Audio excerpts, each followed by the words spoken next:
want to be a social worker, and specifically a school-based social worker, because as an adult and going through, college and my maturation as a person, I really realized that something that would have helped me was to having a social worker, someone who saw me while I was going through school.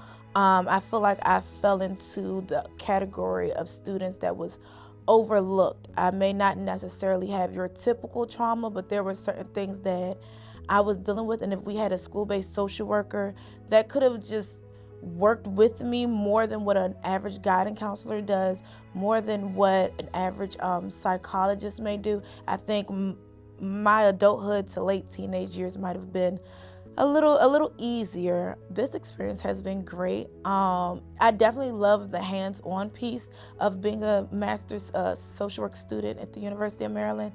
The internships, although it is a huge sacrifice, it is definitely worth it. Before I decided to go to school full-time, I was working in a community-based nonprofit, but my internship placed me with Prince George's County Public Schools.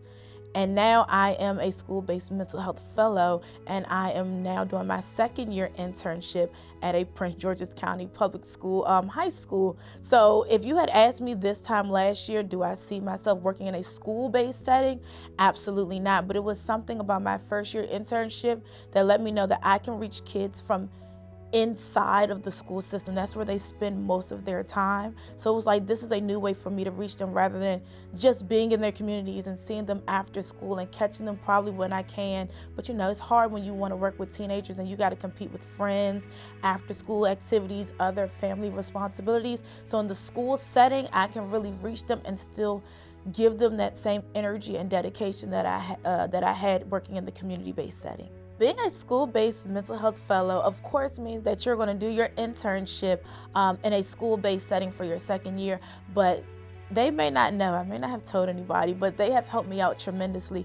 I am one of those people that has over $100K in student loan debt, and that goes for private and government loans, but I knew that this is what I wanted to do, so I took that sacrifice.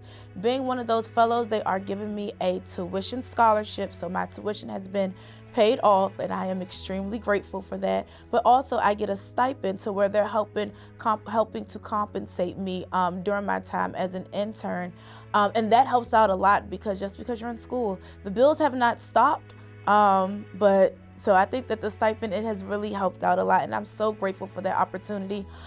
Even more so, we get a lot of training. They are helping prep us. Even yesterday, I did a sand tray play therapy training, and I cannot wait to implement it with my youth at the high school, because it's a therapeutic modality that can be used across the lifespan. So I'm really excited about that.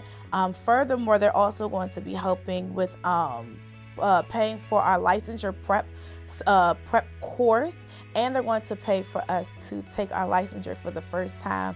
And as an African American woman, I consistently hear about how BIPOC students don't typically pass the exam, especially not the first time. So knowing that this fellowship is going to help me with the prep course and help me pay for the licensure, it reduces a lot of stress that would have been on my shoulders and probably would have been in my mental space while I'm trying to take the exam, and would not have a positive impact.